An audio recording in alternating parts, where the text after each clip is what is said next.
दोस्तों, कहानी की शुरुआत होती है 9 अक्टूबर 1846 से, जब जूलियस मैगी का जन्म होता है। जूलियस अपनी पढ़ाई लिखाई पूरी करने के बाद अपने पिता की आटे की मिल संभालते हैं। उनका बिजनेस बहुत अच्छा चलता है, मगर समय के साथ साथ जमाना बदलता गया। 1870 के आसपास स्विट्जरलैंड में इंडस्ट्रियल रिवॉल्यूशन का दौर आ गया। इस दौरान स्विट्जरलैंड के ज़्यादातर लोग फैक्ट्री में काम करने लगे। फैक्ट्री में लोगों को सही खाना नहीं मिलता था। महिलाएं जो काम करने जाती थी, उन्हें घर में खाना बनाने का टाइम नहीं मिलता था। ज़्यादातर लोग घर से बाहर कोल्ड ड्रिंक, अल्कोहल का प्रयोग भूख मिटाने के लिए करने लगे।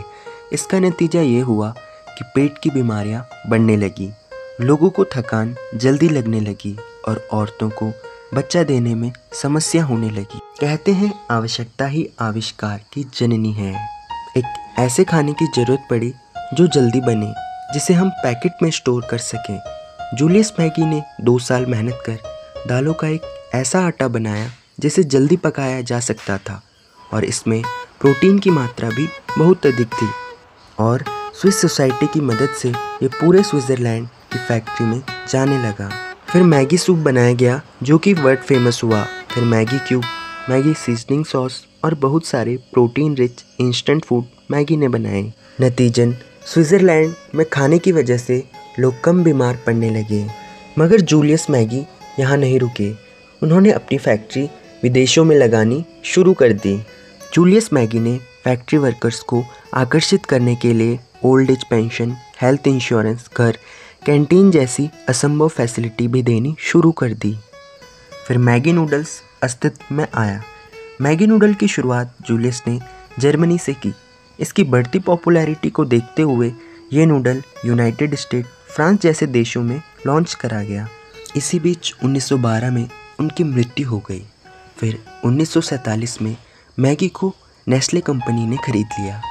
नेस्ले उस समय दूध का बड़ा अच्छा व्यापार करती थी और नेस्ले का मार्केट में भी बड़ा दबदबा था।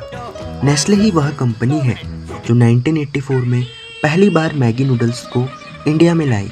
शुरुआती दौर में नेस्ले ने मैगी के एडवर्टाइजमेंट में 100 करोड़ का खर्चा कर इंडिया को यह बताया कि ये 2 मिनट में बनती है। इंडिया के लोगों को यह आइडिया बहुत पसंद आया, क्योंकि रोटी दाल चावल बनाने में बहुत समय लगता है। फिर मैगी घर घर बनने लगी। दोस्तों, फिर नेस्ले ने मैगी के पैकेट को लाल पीला कर दिया ताकि पैकेट को देखकर लोगों का मैगी खाने का एक्साइटमेंट बढ़े। दोस्तों, मैगी ही नहीं, मैगी के बाकी प्रोडक्ट्स जैसे Maggi soup, Maggi sauce India में बहुत फेमस हुए। इतने फेमस हुए कि आज नेस्ले के 90% प्रोडक्ट इंडिया की डाइवर्सिटी को देखकर ही बनाए जाते हैं। दोस्तों, उस समय इंस्टेंट नूडल्स के सेगमेंट में मैगी 90% मार्केट शेयर तक पहुंच गई थी। यानी पूरे भारत में नूडल्स खाने वाले लोग में से 90% मैगी खरीदने लगे। सब कुछ ठीक ठाक चल रहा था, मगर साल 2015 में मैगी के कुछ सैंपल में हद से ज़्यादा लीड कंटेंट मिला, जो कि हेल्थ को नुकसान पहुंचा सकता था। मगर हेल्थ कंसर्न के चलते FSSAI ने 6 जून 2015 से इंडिया में मैगी बैन कर दी। हालात इतने बिगड़ गए कि नेस्ले को 20 करोड़ का खर्चा कर 38,000 टन मैगी जलानी पड़ी। मैगी की सेल 80% से 5% पर आ गई। फिर दूसरे लैबों में मैगी की दूसरी टेस्टिंग हुई, वहाँ मैगी पास हो गई। फिर 13 अगस्त 2015 को बॉम्बे हाई कोर्ट द्वारा ये बैन हटाया गया। इस दौरान मैगी को टक्कर देने के लिए दूसरे ब्रांड्स जैसे sunfish TP, Raman noodles, Patanjali आटा नूडल्स मार्केट में आ गए। बैन हटने के बाद मैगी को अपना मार्केट फिर से उठाना था। इसके लिए मैगी ने एडवर्टाइजमेंट में बहुत खर्चा किया। अमिताभ बच्चन जैसे एक्टर्स को टीवी में मैगी की स्टोरी बताते हुए देखा जाने लगा। ट्विटर में we miss you too campaign चलाया गया। लोगों की स्टोरी मैगी के ऐड में लाई गई। छोटू, लाइट जला दे, प्लेट लगा दे, ढाबे की रौनक लौट के आ गई, आ गई, आ गई, आ गई। दिल खुश खुश खुशाम, दिल खुश खुश खुशाम, फिर स्माइल को सलाम, आ गई मैगी, मैगी, मैगी।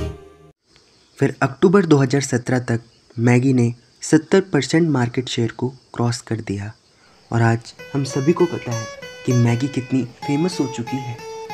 तो अगर आपको वीडियो अच्छा लगा हो तो लाइक सब्सक्राइब ज़रूर करिएगा और अपनी मैगी की स्टोरी कमेंट कर ज़रूर बताइएगा।